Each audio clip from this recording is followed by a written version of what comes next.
All right, everyone. Today, we've got something truly thrilling lined up for you. Let's talk about Mars colonization.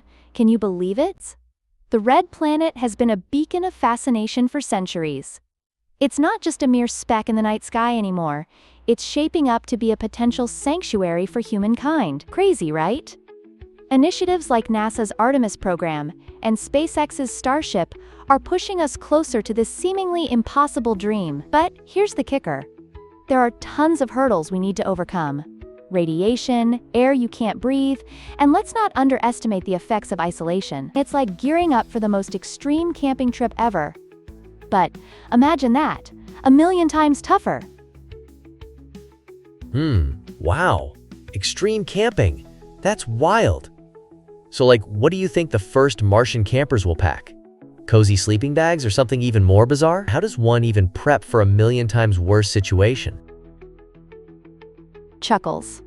What a great question. I think we'd certainly need some high-tech, space-approved sleeping bags.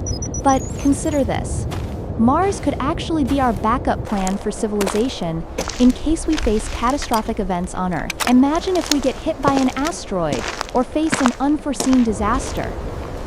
Mars is sitting right there with its water, rare metals, and possibly even resources for energy. It's like having an emergency stash of supplies for a worst-case scenario. Oh man, humanity's insurance policy. That's wild. So would it mean we're starting a whole new life there? Or is it more like, just a vacation spot? Or are we really thinking of moving everyone over there? Laughs. Not just a vacation spot, that's for sure. We'd need a full-blown settlement on Mars. The Artemis program is essential for getting us there. Think of it as your practice run for the main event.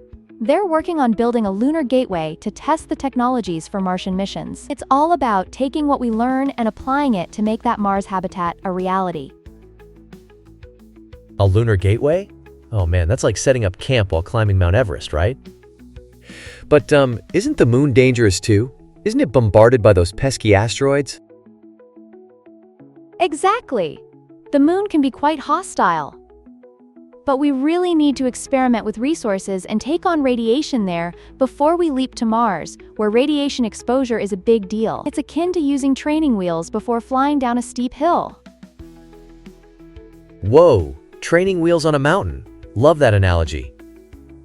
So what about the journey to Mars itself? Is it more like a long road trip, or is it more of a roller coaster ride?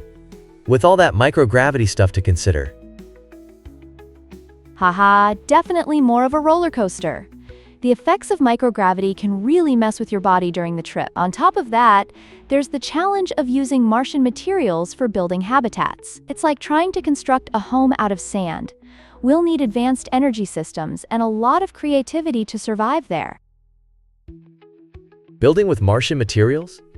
That sounds straight out of a sci-fi movie. But, what's the deal for humans?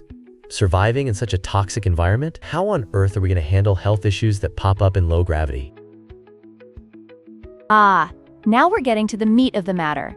The biological challenges. Imagine trying to exercise in a gym where you float instead of running. It's going to be a wild ride for your muscles and bones. And then we have that toxic atmosphere and stress from isolation to contend with. It won't be an easy journey. Leaning in. Wow, sounds intense. Are we just hoping for adaptation?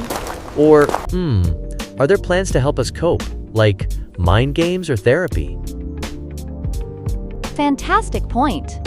Adapting is crucial, but we'll also need solid psychological support, much like how they ready astronauts for prolonged missions on the ISS. Which brings up terraforming Mars. What's the plan there?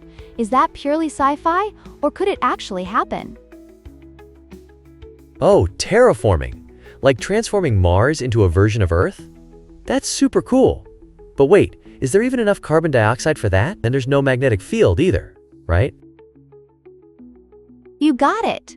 That's the big question. How do we even begin thickening an atmosphere without magnetic protection? Not to mention the ethical debate. Should we even be messing with another planet? It's like throwing a massive party in someone else's house without getting there okay. Eyes wide.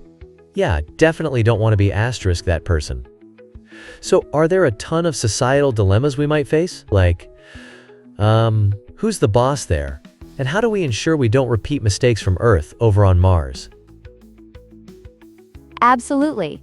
Striking a balance between progress and responsibility is key. Colonizing Mars could very well be within our grasp, but it's not happening anytime soon. There are significant obstacles that require genuine innovation and dedication to tackle. Exhales. Wow, this really is a massive commitment. It's about resilience and caution, just like you said. But wow, that does paint a thrilling picture for the future, doesn't it? Definitely. The potential is truly exciting. A new world full of possibilities lies ahead. Laughs. I can't wait to see how all this unfolds. Who knows what adventures await us on Mars?